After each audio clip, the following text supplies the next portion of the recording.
It's gonna feel real good. Gonna make a difference. Gonna make it right. As I turn up the collar on my favorite winter coat, this wind is blowing my mind. I see the kids in the street without enough to eat. Who am I to be blind, pretending not to see their needs? A summer's disregard, a broken bottle top, and a one-man soul. They follow each other on the wind, you know, 'cause they got no place to go. That's why I want you to know I'm starting with the man in the mirror. I'm asking him to change his ways, and no message could have been any clearer. If you want to make the world a better place, take a look at yourself and make a change. Na na na na na na na na na. I've been a victim of a selfish kind of love. It's time that I realize that there are some with no home, not a nickel to loan. Could it be really me, pretending like they're not alone? A willow deeply scarred, somebody's broken heart, and a washed out dream. They follow the pattern of the wind, you see, 'cause they got no place to be. That's why I'm starting with me. I'm starting with the man in the mirror. I'm asking him to change his ways, and no message could have been any clearer. If you want to make the world a better place, take a look at yourself and make the change. I'm starting with the man in the mirror. I'm asking him to change his ways, and no message could have been any clearer. If you want to make the world a better place, take a look at yourself and make that change. I'm starting with the man in the mirror. I'm asking him to change his ways, and no message could have been any clearer. If you want to make the world a better place, take a look at yourself and make the change. Na na na na na na na na na. Oh.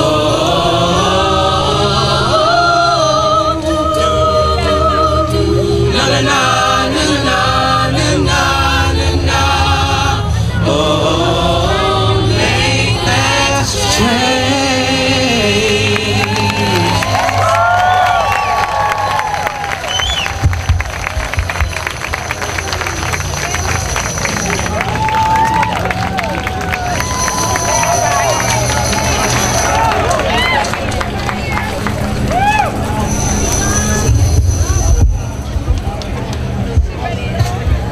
Good afternoon, everyone.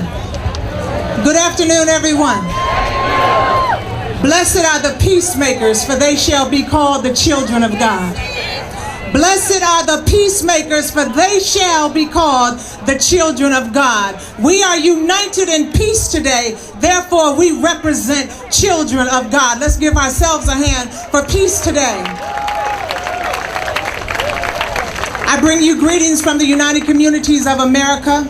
We are a community-based organization focused on the reduction of crime through the promotion of peace, healing, and positive change. I want to thank Reverend Wendell Anthony. I want to thank Dr. Jesse Jackson. I want to thank our wonderful woman, Joanne Watson. Let's give her a hand, our queen who has led the path for us. God bless you. Jimmy Settles, and most of all, our brother Rory Gamble, who has been our #1 supporter of the Thou Shall Not Kill message. We're here today because we're to represent a segment in this march called Let There Be Peace. And I'm so honored to be able to represent peace today. Dr. Martin Luther King set a path for all of us to understand that peace does work. He set a path to let us know that nonviolence does work. And we want to let Dr. Martin Luther King know that the United Communities has not defaulted on the vision. We have not defaulted on the dream. For as we walk in peace, we approach the City Council of Detroit. And we ask them to vote to make the 22nd day of every month officially a no violence day. And they unanimously voted. And in Detroit, the 22nd is the day of peace and healing. We have not defaulted on the vision, but we are bringing it forth. We also united funeral directors, over 43 hearse, if you all remember that event that took place last year. We united the funeral homes against violence where they stood and said, "Thou shalt not kill." We are uniting our community for peace. And we've come together today to let you know that we are holding an official proclamation that has come from Mayor Bing, that this is the 22nd, that it is the commemoration of Martin Luther King, but it also is a special day for Detroit. For we are the only city in this nation that has the 22nd day as a day to be noticed as a day of peace across our city. So what does that mean? That means that each one of us have a responsibility that on the 22nd we make it a day of peace. We have instituted the peace program in 2 schools, and on the 22nd we have stopped violence in the schools. Can I get a hand for that? Carver is represented here. Amen. The vice principal can tell us we stopped violence in the school. We have not defaulted on the vision, but we are moving forward. And God has told us if we do what we can, then He will do what we cannot. Amen. So as we gather today, know that we all have fruit and we have power in us. Now we have to move forward in what's been entrusted to us. Now we have to move forward. What has God put in you? Do what you can and God will do what you cannot. And I want to thank everyone, especially I want to thank our leaders. Let's give them a hand again, please.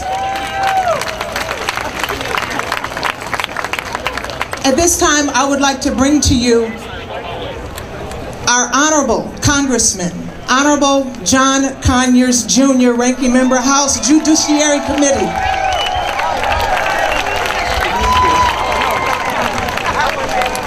Brothers and sisters, isn't this a great day in which we now reunite, looking back but moving forward?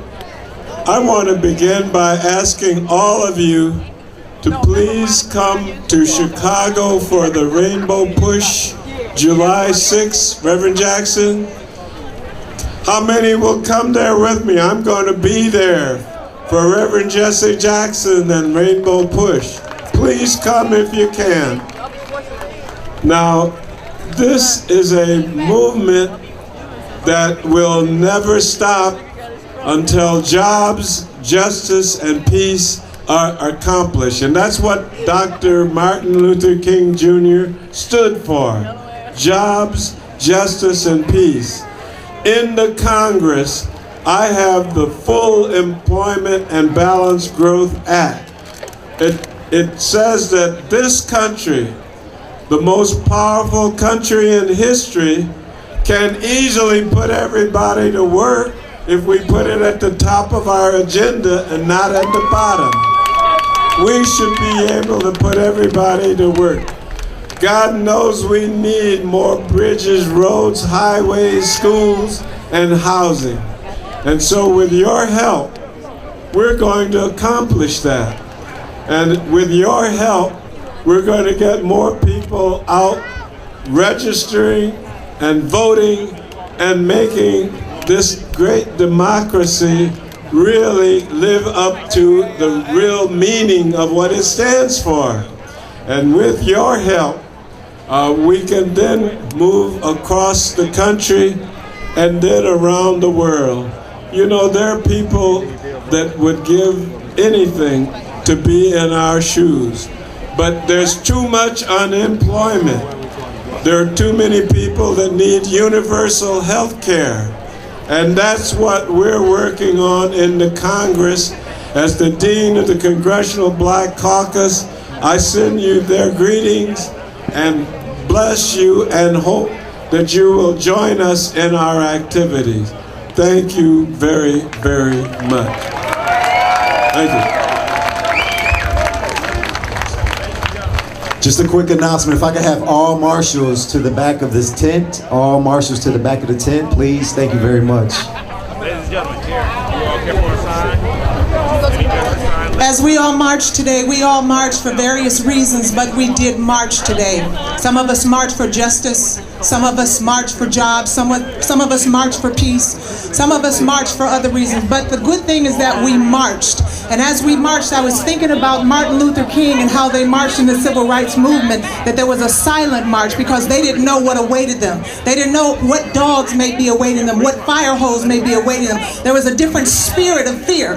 But we didn't march in fear today because of what they did. And I want to celebrate what they've done for us, that we could march today in power because of what they suffered for us. Amen? At this time, I would like to bring to you Rudy Simmons, Peace Action of Michigan. Please, let's give him a hand.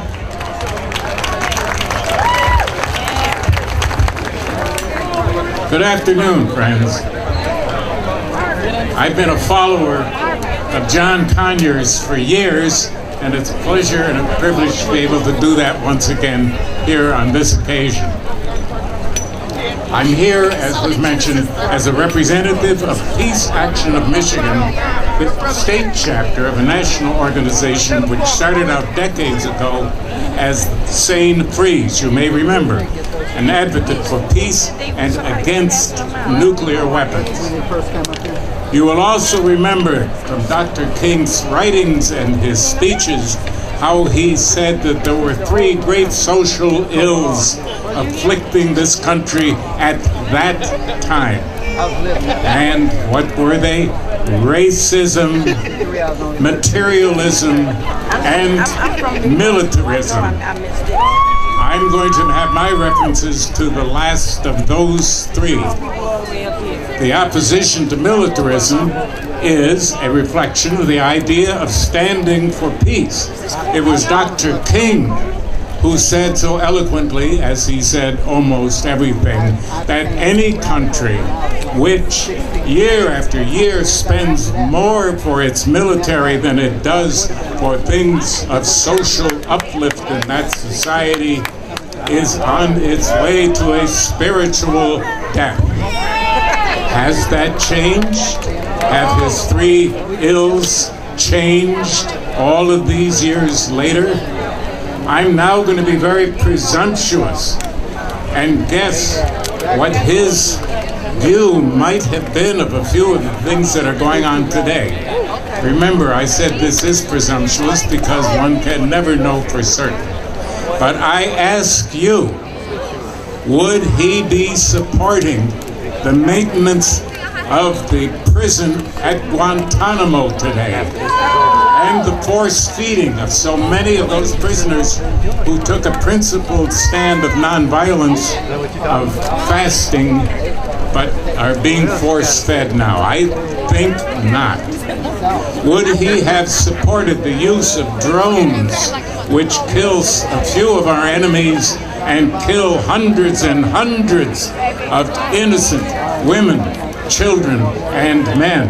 I think not. If you agree, join me. Would he have favored sending U.S. military into Syria on either side other than to provide humanitarian aid? I think not. Would he have stood with the policies that have continued in lockstep for decades in support of a government thousands of miles away which has abused the Palestinians?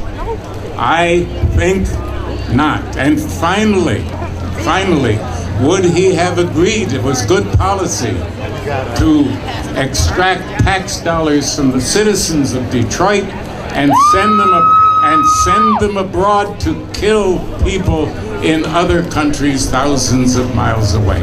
I think not, and particularly when those dollars could be used here in order to build houses and provide health care, and would not have caused a situation which has imposed on the city of Detroit an emergency manager. Let's hear it for those ideas, if you agree. Finally, a quotation which you may remember Dr. King said, that we are a nation of guided missiles and misguided men.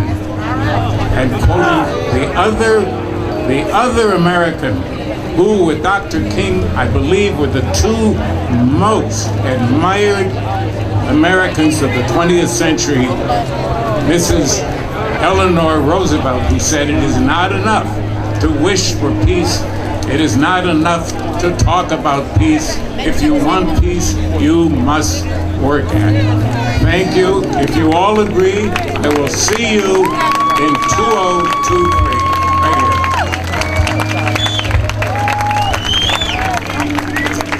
Let there be peace. Our next speaker does not need an introduction. I would like to bring to you our brother, our good man, who has been a leader from this city for so many years, Honorable Sheriff Benny N. Napoleon. Let's give him a hand. Wayne County Sheriff with swag. Thank you, Pastor. Hello, Detroit. All righty. I want to thank first and foremost all of Detroit for showing up. We showed up big time. Thank you to Wendell Anthony, the NAACP, and the UAW for putting this great event together. 50 years ago, my dad walked down these same streets with my brother. I was much too young then to take that walk. But today I had an opportunity to take that same walk with my grandson and with my daughter, still marching for peace and marching for justice. The spirit of Detroit is alive, and don't let anybody tell you that it is dead, because we are part of a great movement to change not only Detroit, but to change this state and to change this nation. We are alive and we are well. We are going to be on the front lines. We're not going to be bystanders or spectators. We are going to be participants. Thank you, Detroit. God bless you, and I love you. Let's keep the movement alive. Peace and justice forever.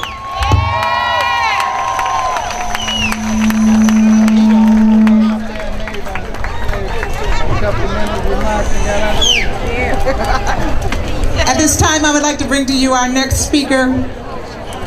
She needs no introduction as well. Has done a great job in our city with justice. Let's put our hands together for Barbara McQuaid, U.S. Attorney, Eastern District of Michigan.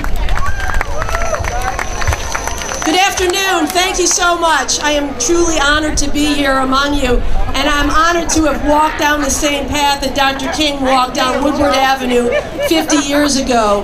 It is not just a stroll down memory lane that we march again today. We march because we have not yet fulfilled the dream of equality and the promise of America. I think that if Dr. King were with us today, he would be pleased to see some things. I think he'd be pleased to see the first female U.S. Attorney for the Eastern District of Michigan. I think he would be pleased to know that I work for the first African-American Attorney General of the United States. And I think that Dr. King would be pleased to know that we were both appointed by the first black president of the United States, President Barack Obama. But I also think that Dr. King, if he were with us today, would be dismayed by some of the things that he sees. I think he would be dismayed to see the level of violent crime in our neighborhoods. I think Dr. King would be concerned and alarmed by the rate at which we incarcerate our citizens in this country, particularly young black men. And I think Dr. King would be dismayed that children feel unsafe to walk to school. Dr. King called violence a descending spiral. That's why we all need to step up and work together to climb out of the descending spiral. We in law enforcement are partnering with community leaders in a program called Detroit One, and our goal is to reduce violent crime in Detroit. And I believe that the best way to reduce violent crime is to prevent it from occurring in the first place. Because when you prevent violent crime, then no one is a victim, and no one goes to prison, and families are not torn apart. We all have the power to prevent crime, but we must act on that power. We need to have the courage to report to the police when we see a crime occur. We need to be leaders and not followers to get past the no snitch mentality.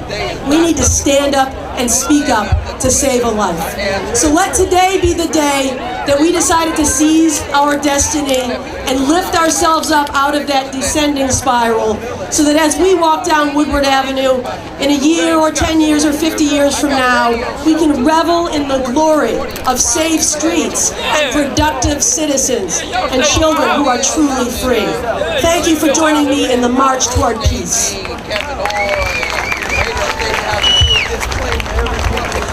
Once again, we want to remind you that the 22nd day of every month is officially the citywide Day of Peace and Healing. And next 22nd in July 22nd, we are uniting 22 churches, 22 choirs to campaign and unite against violence. We will be at Fellowship Chapel. We want to thank Dr. Anthony, and we're inviting everyone that's here today on the 22nd to come to Fellowship Chapel on July 22nd to a free concert that is saying God said we can do anything through Him if we unite. So we're inviting you to come out on July 22nd. You'll see these flyers out. There's 22 choirs that will be united to sing one song about our city. Is that okay? I just want to introduce our last guest, and I'm so thankful to be able to stand before you. Let there be peace. But I want to acknowledge Brother Rory Gamble again. I just want to say God bless you, brother. Let's give him a hand, please. Brother Rory Gamble, Region 1A Director. A blessing. At this time, I'd like to bring to you Cardinal Mbayu Chewy of the Shrine of the Black Madonna. God bless you.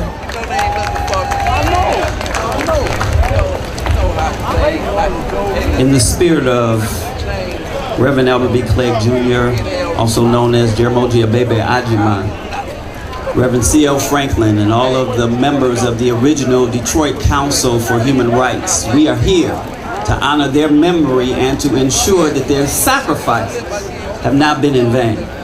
We're here to eradicate racism and economic exploitation, to defend equal opportunity and equal privilege, to denounce all that opposes the intrinsic value of human dignity, to defy the odds.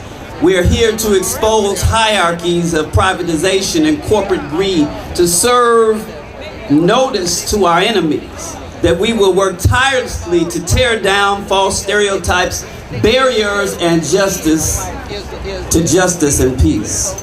We're here to wake up a sleeping nation, to end the nightmare of delusion, to stop the madness of corruption plaguing our world, to stop the apathy, indifference, low standards, and low programmatic responses to oppression, to stop waiting and begging and pleading and shuffling, bowing, bending, and head scratching, and to demand dignity for all God's children.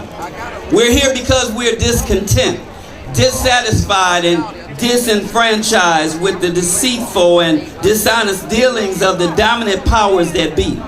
We're here because if we don't stand for what is righteous, good, and true, then we really have no reason to be alive today. We have already cursed our children to doom and destruction. We're here because it is better to die fighting for a cause than to die just because. We are here because we believe in who we are and what we can become. We are here wearied from battle, yet confident in victory. We are here tired from struggle, yet determined to succeed. We are here tainted by failure, yet sustained by hope. We are here despised by some, yet elected by God. We are here bruised by betrayal, yet united by a higher purpose. We are here condemned by circumstance, yet renewed by our faith. We are here to take hold of our minds. We are here to take hold of our destiny. We are here to take hold of our obligations and responsibilities, to take hold of our actions, to take hold of our values, to take hold of our history, our culture, and our legacy, to take hold of our livelihood, to take hold of our families and communities, to take hold of our children's futures. Thank you.